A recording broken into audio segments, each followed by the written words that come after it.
Assalamualaikum warahmatullahi wabarakatuh. Perkenalkan, nama saya Salsabila Zahira Balkis dengan NIM 251102433174. Kali ini saya akan menjelaskan kembali tentang sejarah perkembangan bahasa Indonesia serta refleksi pemahaman saya setelah mempelajari materi ini.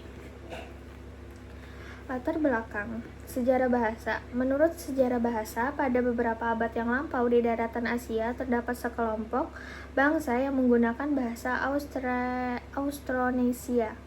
Kelompok bangsa ini kemudian berpindah ke selatan wilayah India atau melewati India dan menyebar ke berbagai wilayah termasuk wilayah Nusantara. Karena mereka terpisah-pisah dan perkembangan di daerah yang berbeda, bahasa mereka pun mengalami perkembangan dan variasi. Dari perkembangan inilah, kemudian muncul berbagai bahasa daerah termasuk bahasa Melayu. Bahasa Melayu memiliki peran yang sangat penting dalam lahirnya bahasa Indonesia.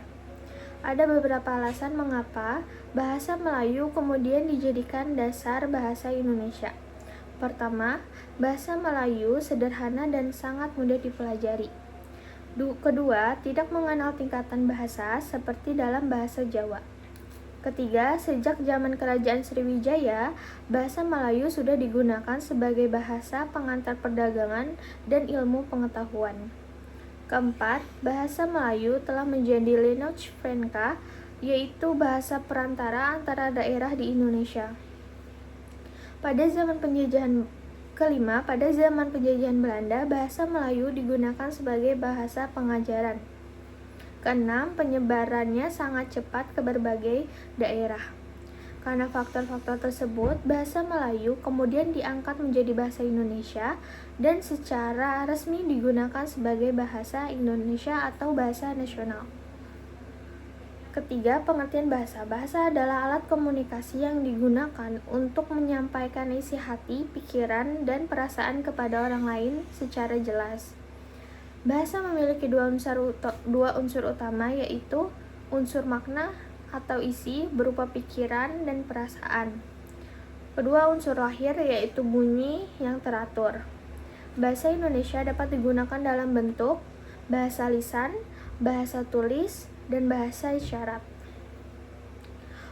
Bahasa memiliki beberapa fungsi penting, yaitu fungsi ekspresif untuk mengungkapkan gagasan, perasaan, dan maksud. Kedua, fungsi komunikasi sebagai alat komunikasi atau sebagai alat interaksi antara manusia. Ketiga, fungsi kontrol sosial, misalnya tulisannya dilarang merokok atau jangan buang sampah sembarangan. Fungsi adaptasi, membantu kita menyesuaikan diri di lingkungan yang baru. Fungsi integrasi atau pemersatu, menyatukan berbagai suku, agama, ras, dan budaya di Indonesia.